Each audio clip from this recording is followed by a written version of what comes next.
Hello, aujourd'hui je te parle du syndrome du jeune professeur de yoga, vouloir absolument tout dire.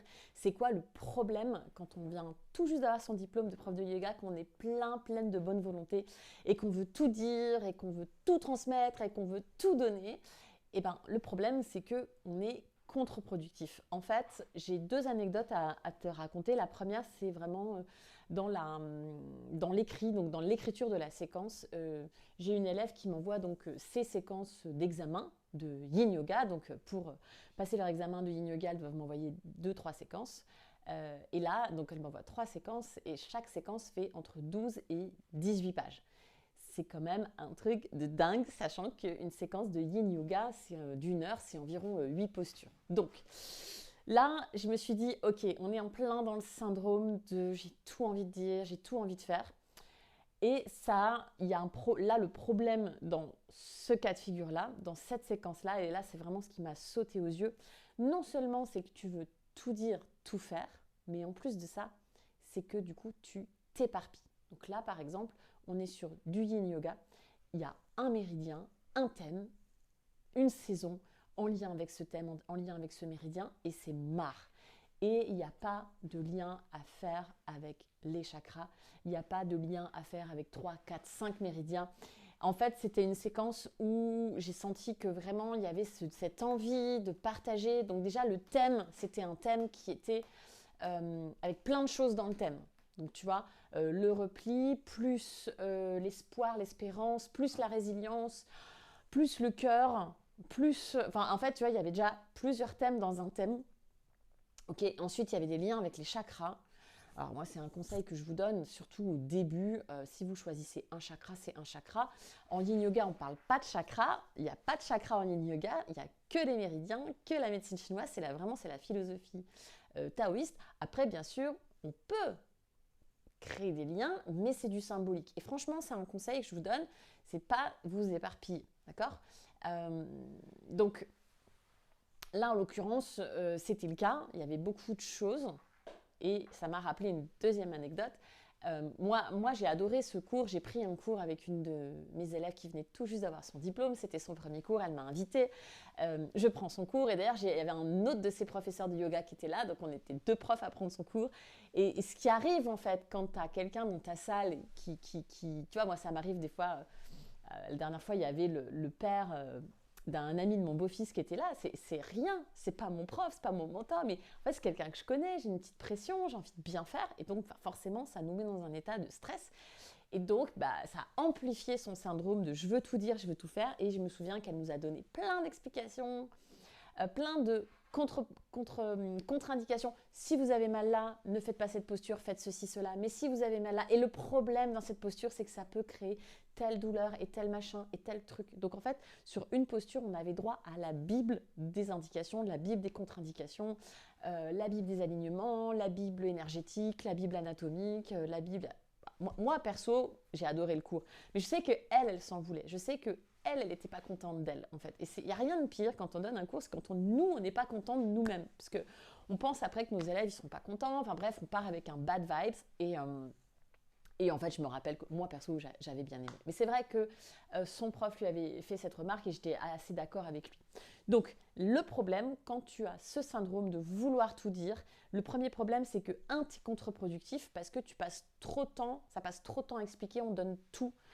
Toutes les indications, toutes les contre-indications, tous les alignements énergétiques, les alignements anatomiques et blablabla. Et donc ça devient contre-productif parce qu'en fait, au lieu de vivre la posture, au lieu d'être dans la posture et de ressentir ce qui se passe et d'être dans sa pratique, dans son corps, on commence à être dans le cérébral un peu trop. Ça, c'est la première chose. Deuxième chose, on s'ennuie parce qu'on a envie de bouger, peut-être. On n'a peut-être pas envie de tout savoir. Donc en fait, c'est bien aussi de ne pas tout savoir, de ne pas tout comprendre. Il y a des gens, ils en ont rien à faire. Ils s'en fichent de savoir que le problème dans la posture, c'est que peut-être ça peut te donner tel ou tel truc. En fait, on s'en fout. Voilà.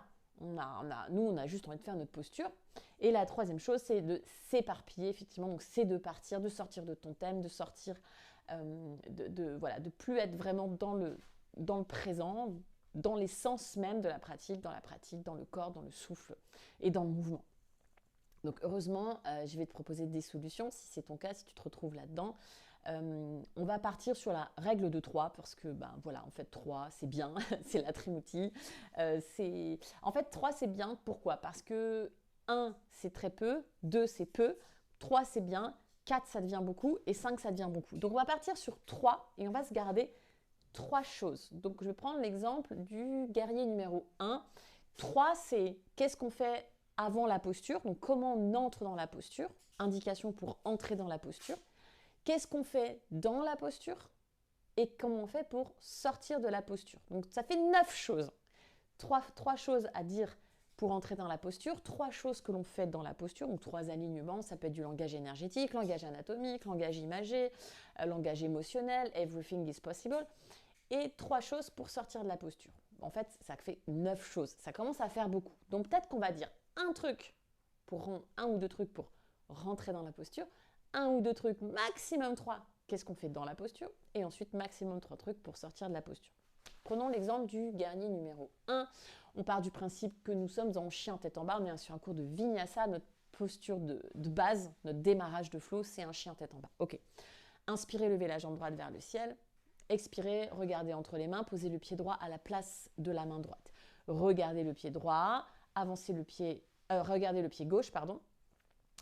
Le pied gauche avance, fait un petit pas devant, un petit pas à gauche du tapis. Posez le pied gauche à 45 degrés. Gardez le genou droit à l'aplomb du pied droit.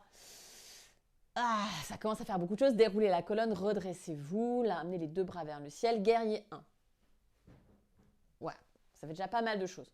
Donc, bien sûr, ça, c'est mon premier tour. Ok, c'est mon premier tour. Je donne quand même pas mal d'indications. Mais après, j'ai pas besoin de dire le problème dans cette posture, c'est que si vous ne posez pas bien le pied, eh ben, il va se passer ci. Si vous ne pliez pas bien le genou, il va se passer ça. Okay. Là, on est entré dans la posture. À présent, nous sommes dans la posture. Bon, je peux peut-être, on va dire 3 trucs. Ouah, mon chat a fait un délire. On va dire 3 trucs, je suis en guerrier. Ok. Mais qu'est-ce qu'il y a?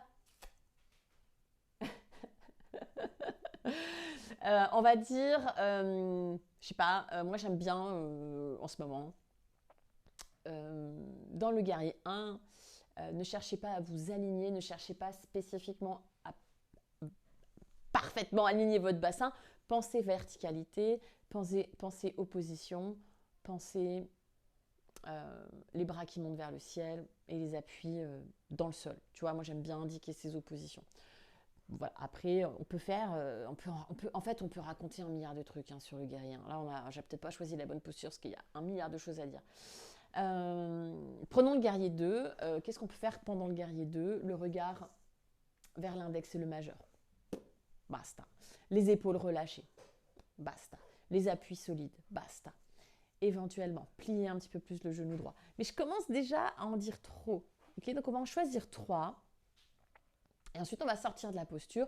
Prochaine posture, tournez la paume de la main droite vers le ciel, relâchez le bras gauche, levez le bras droit à la verticale, montez l'épaule droite, sentez tout le côté droit de la poitrine qui s'allonge, tout le flanc droit qui s'étire, penchez légèrement vers la gauche, guerrier inversé.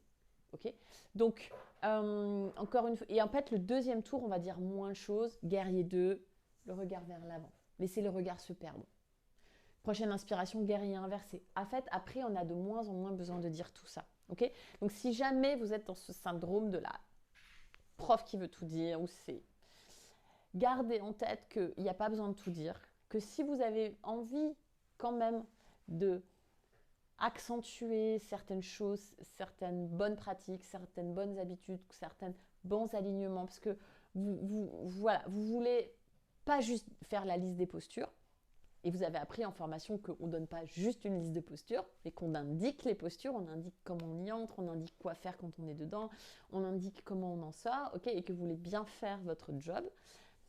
Peut-être vous pouvez juste vous dire, cette semaine, mon focus, c'est mes appuis. Et donc dans mon guerrier 1, je ne vais pas trop en dire sur les épaules, je vais plus en dire sur les pieds, la position des pieds, la position du genou, la position du bassin. Et je m'arrête là. D'ailleurs, ça me donne une deuxième solution. Une deuxième solution que je peux te donner, c'est ne pas sous-estimer le pouvoir du silence.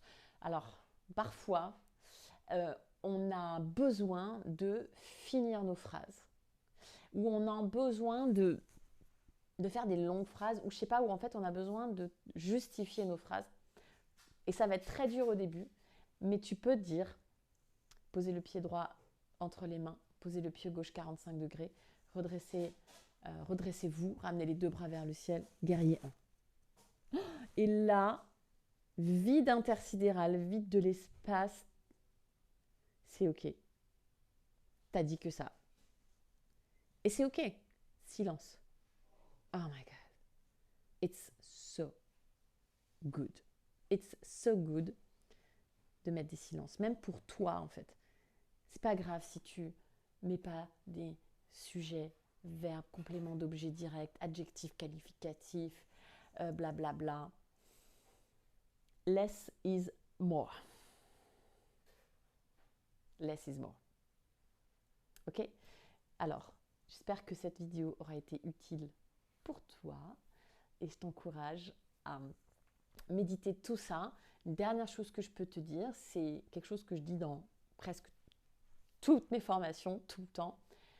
On n'enseigne pas une posture, mais on enseigne un aspect de la posture. Au début, on enseigne une posture. Plus on avance dans la pratique, plus on sent que dans Guerrier 1 ou dans Tadasana, en fait, plutôt que de tout dire, tout ce que je connais sur Tadasana, parce qu'il y a un milliard de choses, je peux parler de la position du menton, le menton légèrement en recul, la base des oreilles qui recule et qui monte, sans contracter la gorge, l'espace entre les clavicules qui s'élargit, les épaules qui sont basses, le haut du dos qui se remplit, les côtes absorbées, le nombril vers l'intérieur, blablabla, blablabla. Ok ? Mais on enseigne une partie de la posture. Cette semaine, c'est la position de la tête. Tête dans le prolongement de la colonne, épaules relâchées. That's it. Ça suffit. Ok ? Petit rappel de temps en temps les appuis. Petit rappel de temps en temps la stabilité du bassin. Petit rappel de temps en temps la position de la scapula, etc. Mais c'est ça aujourd'hui, c'est mon focus. Cette semaine, c'est ça qu'on veut travailler. Et là, ça va te permettre, tu vois, de ne pas rentrer dans ce syndrome. Ça ne veut pas dire que tu ne fais pas du full body, ça ne veut pas dire que tu ne prends pas tout en compte, mais tu as un peu dirigé ton enseignement et ça va être vachement appréciable, vraiment. Voilà, donc merci et je te souhaite, voilà, tu peux regarder plein d'autres vidéos sur la plateforme pour enrichir ton enseignement et y aller à ton rythme.